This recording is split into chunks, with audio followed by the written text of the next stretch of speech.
So I got some very upsetting news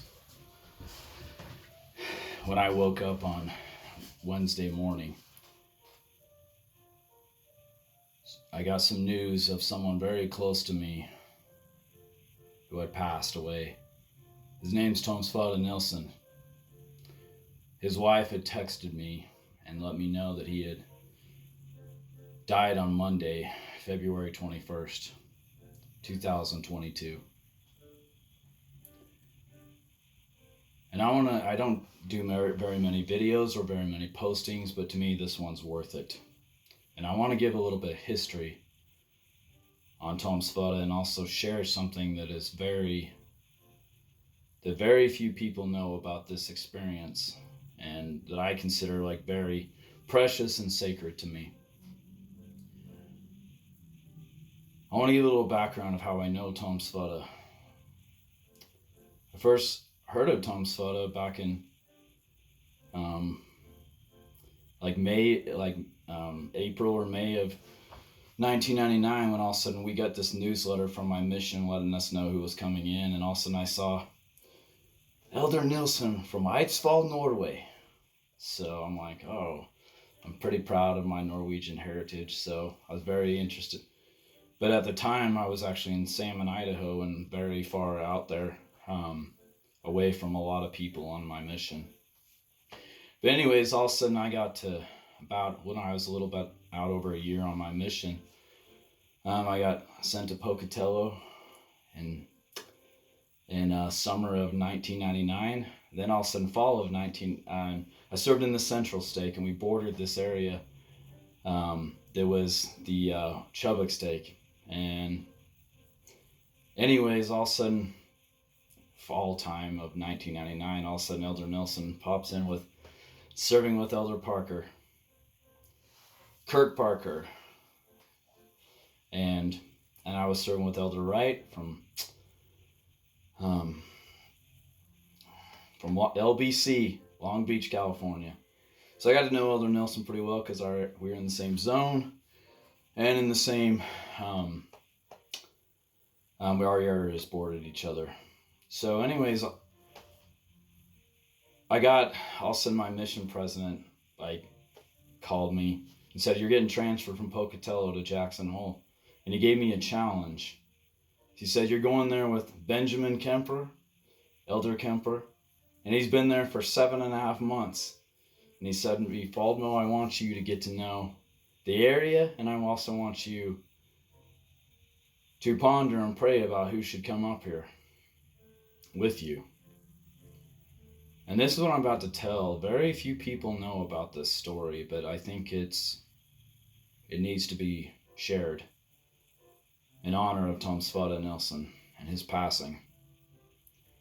So I pondered, like my mission president wanted me to, lots of pondering, lots of praying about who should come up there. And let me tell you the reason why this is very important. In my mission, everyone wants to go to Jackson Hole.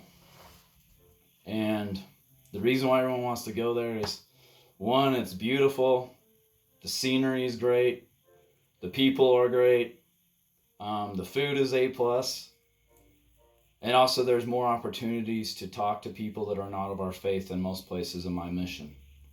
But anyways, I did a lot of pondering and praying about who should come up to Jackson Hole.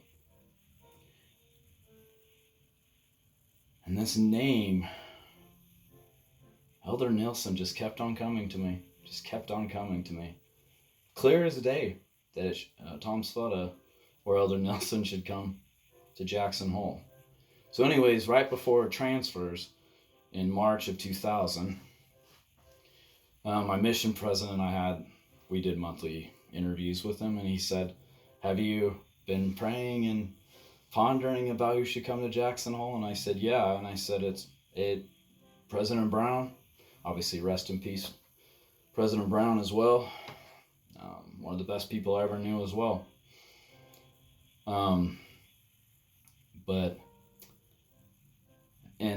And I said, "Yeah, President Brown, it's Elder Nilsen." And he said to me, and I'll never forget this, that's the same exact person who has come to me. So him and I were unified through the power of prayer and what I believe is revelation that can come to all of us of things that are important to us and pertain to also other people in our lives too.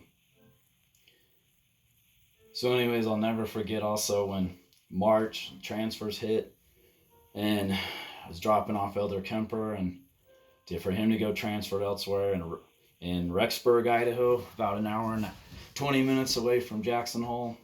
And then all of a sudden Elder Nilsen got out of this van. We called it the Silver Bullet. It was the silver big van that we called the Silver Bullet on our mission. And all of a sudden Nilsen pops out and says, "Follow me, I'm going to serve with you." And I said, "I know, man." And I said, "I know." And it was very rare for us to ever know who we were supposed to serve with before we actually got to the transfer site. But I already knew. And anyways, I told him the story about all that. So, like I said, very few people know about that story. I'd say probably my mission president. Obviously, God knows. He knows all. My family members and probably and Tom Sverre knows. My mission president. And maybe less than a handful of other people know about that story. But that was one of the most privileged and, in my view, sacred experiences of my life. Of being unified with my mission president on who should come to Jackson Hole.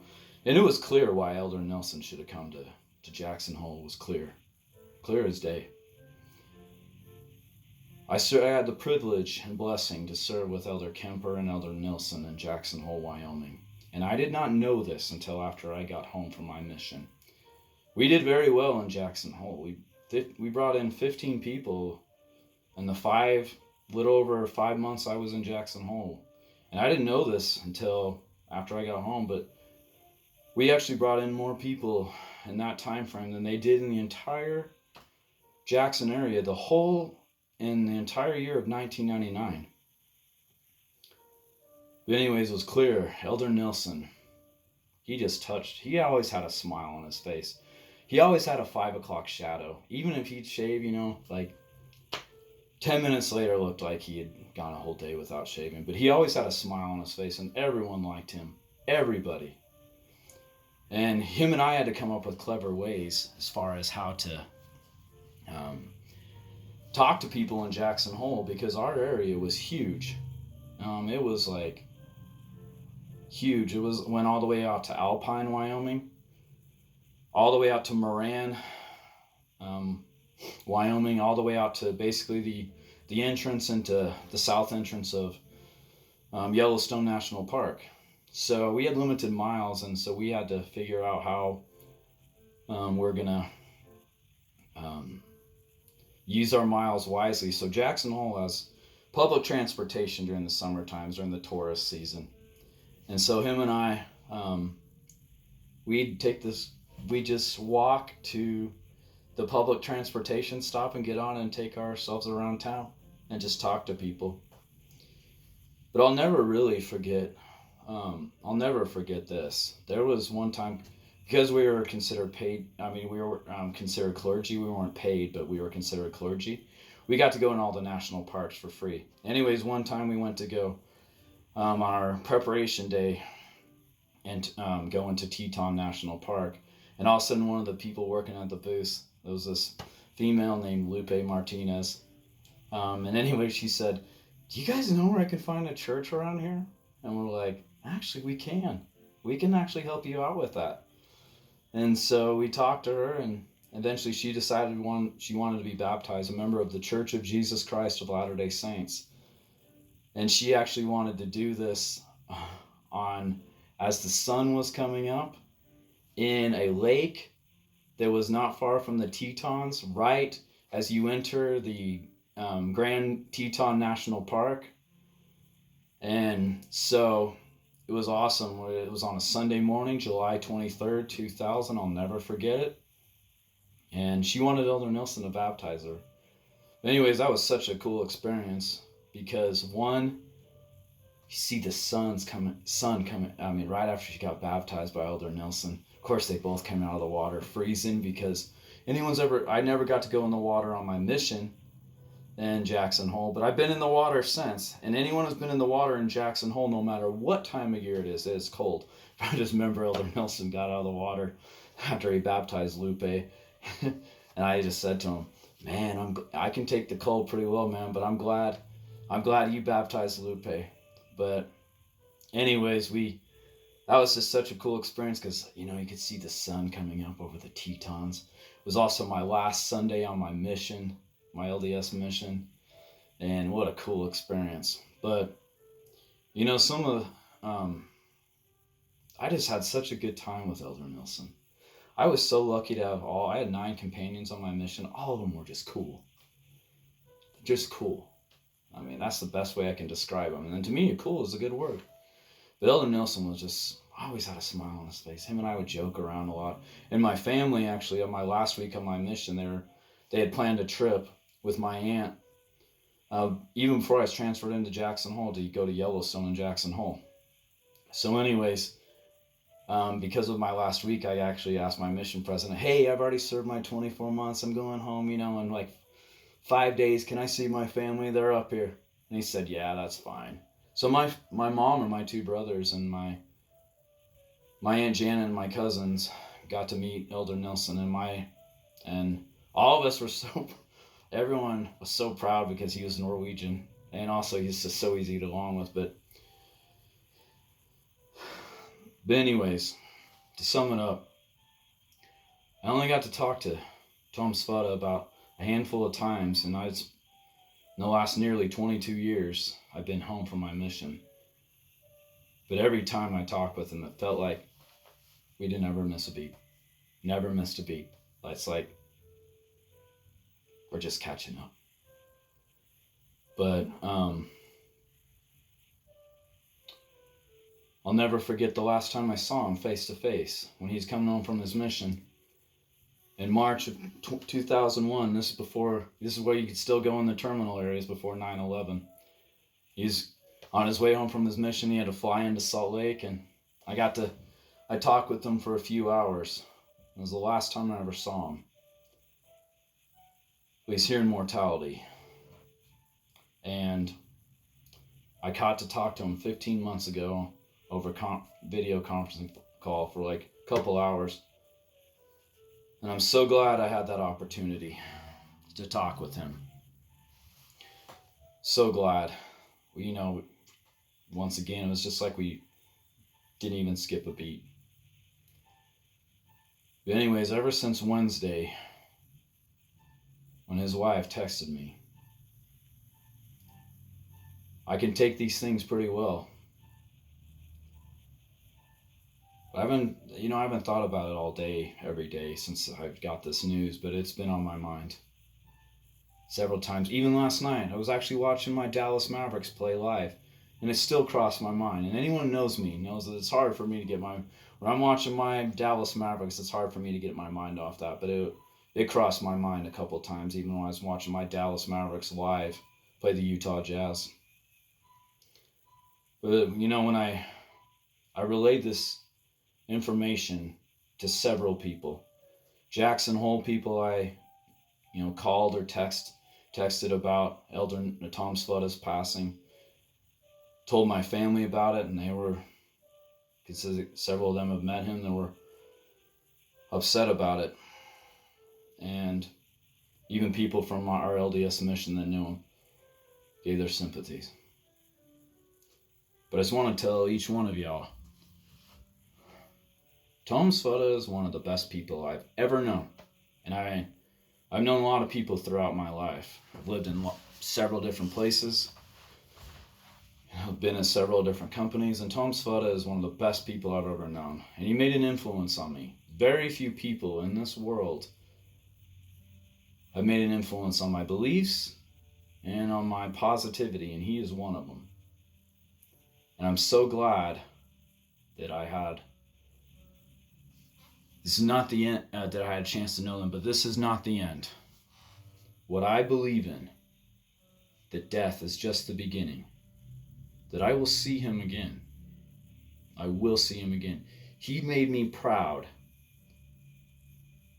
of my Norwegian heritage and even taught me Norwegian to the point where I got to talk with my grandpa with it even after I got home. And I've been carrying on since. So,